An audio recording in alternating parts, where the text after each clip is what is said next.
Hello বন্ধুরা, good morning. তো আজ হচ্ছে বৃহস্পতিবার, আর সকাল সকাল ঘুম থেকে উঠে এদিকে বর্মশাই চলে গেল বর্মশাইয়ের কাজে, আর বাবা তো অনেক সকালেই চলে গেছে অফিস। আর এদিকে আমি যেহেতু আজকে বৃহস্পতিবার, ওই জন্য আজকে একটা শাড়ি পরেছি।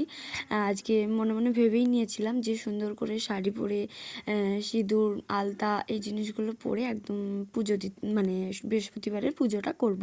তো সেই মতোই কাজ করলাম। তো স্নান করে শাড়ি পরে রেডি হয়ে গেছি, আর এখন চলে এলাম ঠাকুর ঘরে।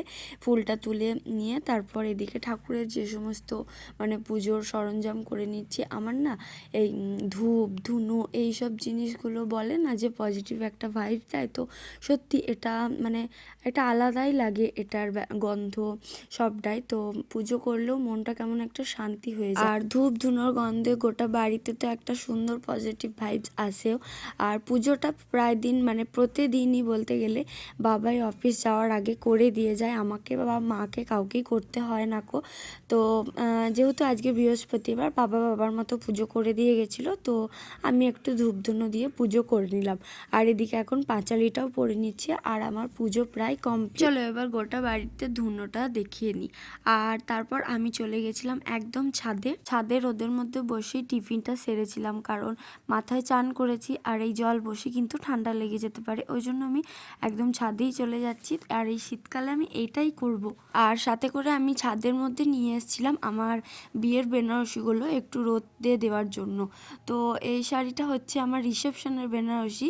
এটা মানে প্রত্যেকটা শাড়ি মানে বেনারসি তিনটা আমার খুব জোর 1 থেকে 2বার করে পরা হয়েছে।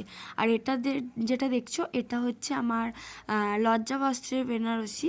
তো এটাও আমার ওই 2বার কি 3বার মতো পরা হয়েছে। এটা হচ্ছে ওই জামাইভার বেনারসি। আর এই রেডটা তো হচ্ছে অবভিয়াসলি এটা হচ্ছে বিয়ের বেনারসি, এটা মানে বাপের বাড়ি থেকে নেওয়া হয়েছিল। মানে এই বেনারসি তিনটেই আমার খুব শখের জন্য যত্ন করেই রেখে দিয়েছি। রিসেপশনেরটা আর বিয়েরটা হচ্ছে পিওর বেনারসি, আর যেটা আছে লজ্জাবস্ত্রের বেনারসি ওটা হচ্ছে জামাইবার বেনারসি। সামনে তো বিয়ের সিজন আসছে, তো আমার বেনারসিগুলো তোমাদের দেখিয়ে দিলাম।